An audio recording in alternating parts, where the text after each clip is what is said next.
This is Uprising. I'm Sonali Kohatkar. Colombia's two-year-old peace process between the government and the FARC rebel group is in jeopardy. FARC, the Revolutionary Armed Forces of Colombia, has been waging a war against the state for 50 years and for the first time in its history abducted a high-ranking general named Ruben Dario Alzate, potentially derailing talks. Alzate was traveling in a civilian capacity in a rural part of northern Colombia when he was snatched by rebel soldiers.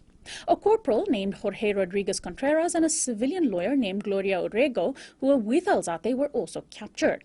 Now, FARC initially justified the kidnapping, saying that their pledge to stop such actions during the peace process applied only to civilians, not members of the military.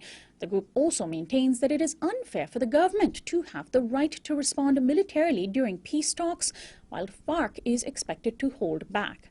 But just this morning, a deal was announced between the government and FARC that may lead to the rebel group returning Alzate and his companions, quote, safe and sound, as President Juan Manuel Santos has demanded.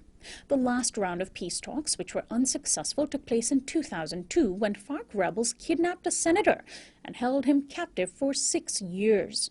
More than 200,000 people have died in Colombia in the past 50 years as a result of the internal conflict, a majority at the hands of paramilitary groups linked to the government, but FARC has also been linked to serious violence.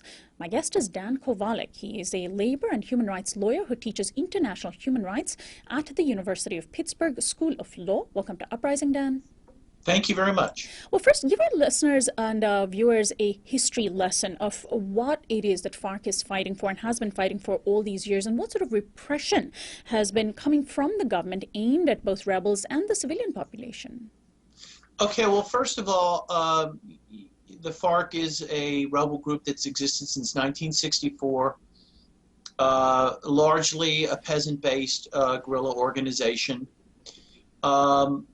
The conflict, though, began much before 1964. In fact, the senator, now mayor of Bogota, who I'm friends with, Gustavo Petro, once told me he believes really the conflict can be traced back to 1903 when the U.S.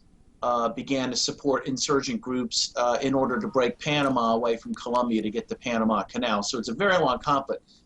But let's just start back from 1962 when John F. Kennedy began the so-called national security doctrine in response to both the Cuban Revolution of 1959 and Vatican II, which led to the burst of liberation theology throughout Latin America.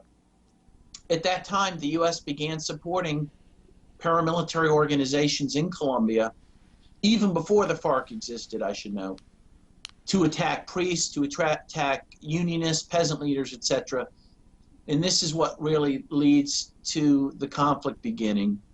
Since the conflict began in the 60s, actually the latest figure I saw was that 7 million people have died as a result of the conflict. And in recent years, 50,000 people at least have been disappeared in Colombia. That compares to Argentina, which was seen as the leader in the Western Hemisphere for disappearances in the 70s, with 30,000 disappeared. In Colombia, there's been at least 50,000 disappeared. I've seen figures upwards of 250,000. So you're looking at a very destructive conflict.